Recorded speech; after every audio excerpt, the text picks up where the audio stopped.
My first love. Love has a strange way of entering our lives. It doesn't knock on the door politely, nor does it always come with warning signs. Sometimes it slips quietly into the heart, like the morning sun seeping through curtains, soft and unnoticed until it fills the whole room. My first love came to me in such a way, unexpected, innocent, and unforgettable. I grew up in a small town where everyone knew everyone else. Life was simple. Children played cricket in the dusty lanes. Mothers shouted from the kitchen windows, and fathers returned home late in the evening with tired smiles. School was the center of our little world, and it was in school that I first saw her. Her name was Aisha.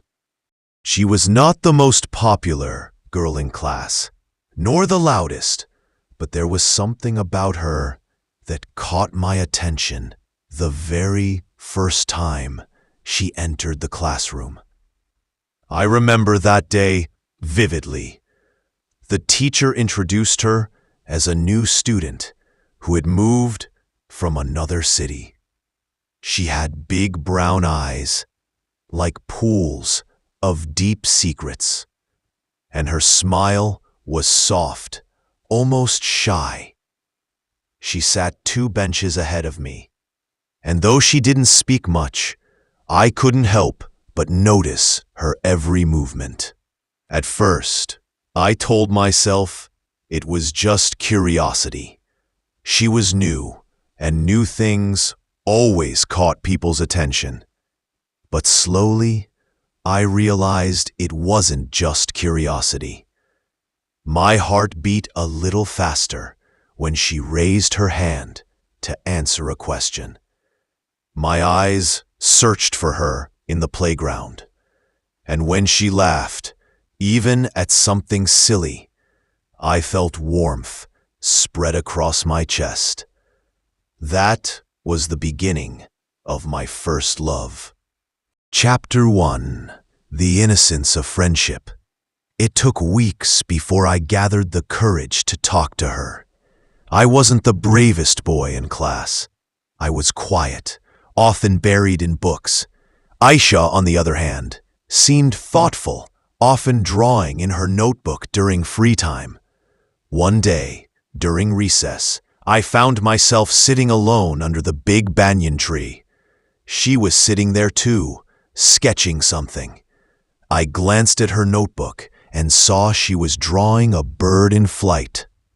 "That's really good," I said, my voice barely above a whisper. She looked up, a little surprised, but then smiled. "Thank you." That smile, so gentle, so pure, melted away my nervousness.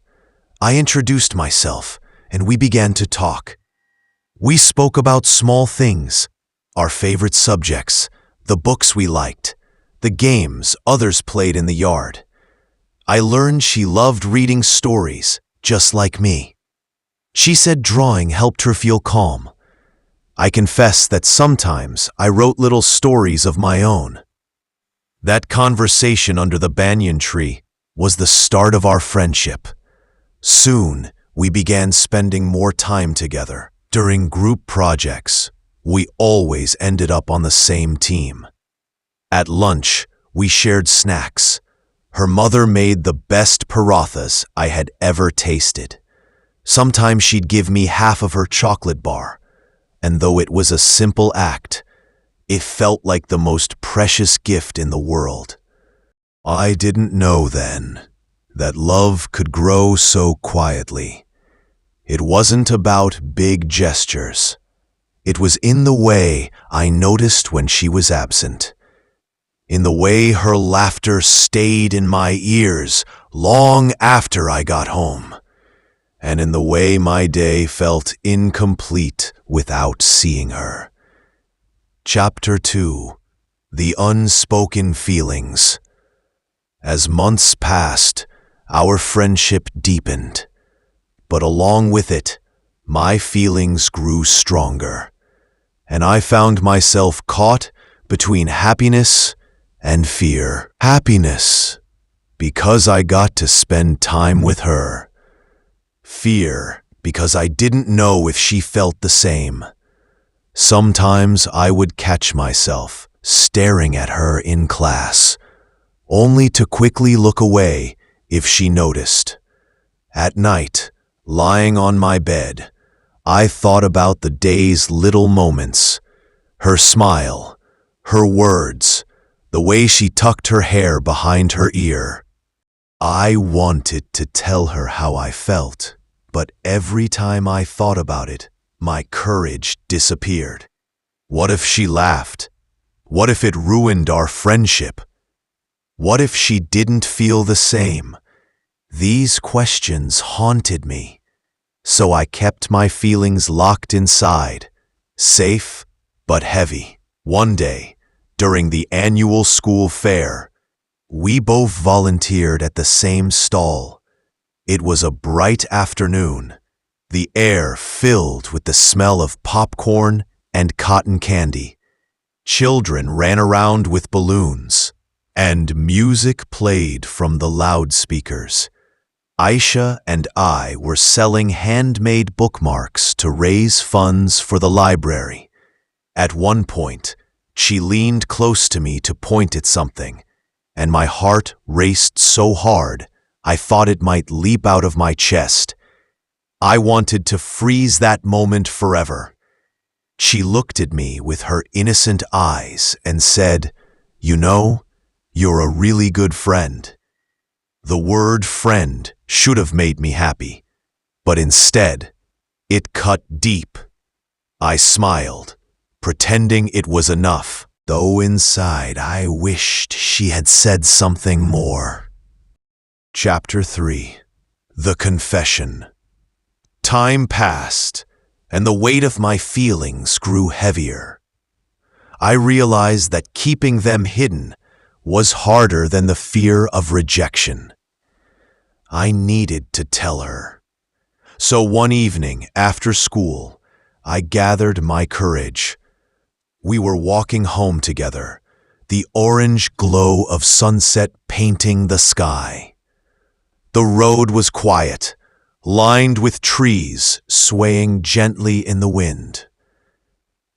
"Aisha," I began, my voice trembling, "can I tell you something?" She looked at me curiously. "Of course," I swallowed hard, my palms sweating. I like you, not just as a friend, more than that." For a moment, silence hung between us. My heart pounded as if waiting for a verdict. She didn't speak right away, and I feared I had ruined everything. Finally, she stopped walking and looked at me. There was no anger in her eyes, no mockery, just softness. "I don't know what to say," she whispered. "You're my closest friend. I never thought about it that way." Her words were gentle, but uncertain. I forced a smile, though my heart ached. "It's okay. I just wanted you to know." We walked the rest of the way in silence, each lost in our own thoughts. That night, I lay awake, replaying every word, every expression on her face. It wasn't a rejection, but it wasn't the answer I had hoped for, either. As the weeks turned into months, my world seemed to revolve around her. Every small gesture, her smile, the way she tucked her hair behind her ear, the way she looked at me when she thought I wasn't watching, stayed in my heart like precious treasures. But love, especially the first love, often comes with its share of challenges. One rainy afternoon, We were sitting under the old banyan tree near the school. The raindrops danced on the leaves above us, and the smell of wet soil filled the air. She was unusually quiet that day, her eyes distant. "Are you all right?" I asked softly, trying to catch her gaze. She looked at me, hesitated, and then said, "I don't know if this is right. People are talking. They think we are too close." Her words pierced my heart. For me, it wasn't just about what others thought. It was about how true my feelings were. I wanted to tell her that what I felt was pure, that love, no matter how young, was still real. But instead, I just said, "Let them talk. I don't care. Do you?" She smiled faintly, but I could see the storm in her eyes. Chapter 4. The Pain of Distance. Soon after, her family decided to move to another city because of her father's job transfer. The news struck me like a thunderbolt.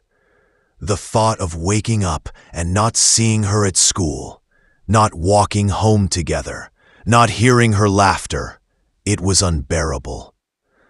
On her last day, we met again under that banyan tree.